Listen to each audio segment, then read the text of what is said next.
chin with that report. The President of the UN General Assembly, Jeremy, is visiting China. CCTV's Ho Na has been speaking to him to get his view on the Chinese economy and China's role at the world body, the United Nations. You've been here many times, and what is your impression this time around?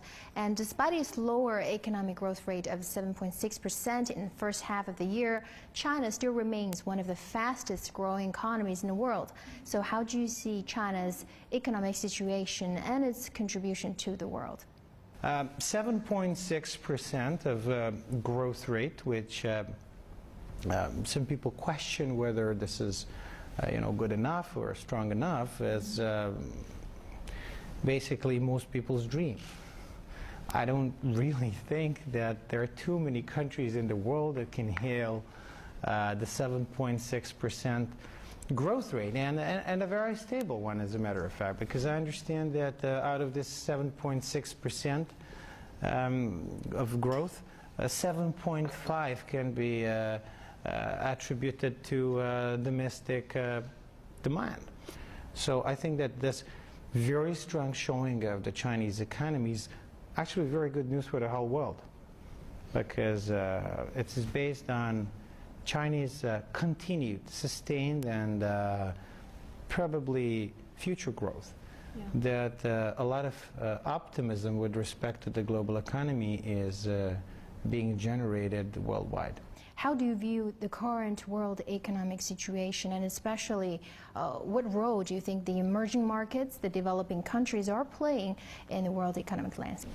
Well, I think that the economic dimension of the current world situation is one element in the wider geopolitical picture, which is changing very fast. And that the role of emerging markets, emerging nations, developing countries, is going to become stronger and stronger over time.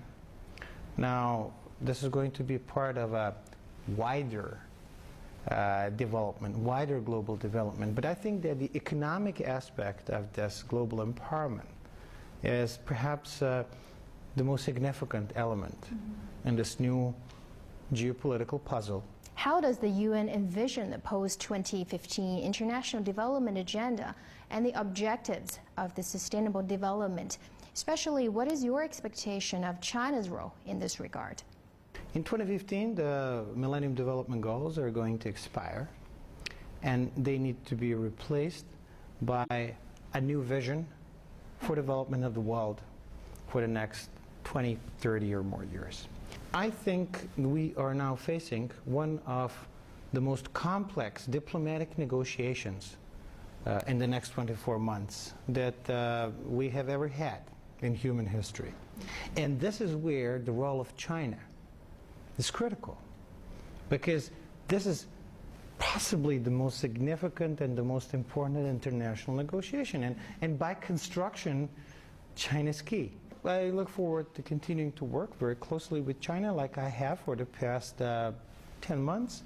In my position as the President of the General Assembly, China has played a very constructive role so far. Thank you very much, President. Thank you very much. Hope you have a nice day here in Beijing. Thank you so much.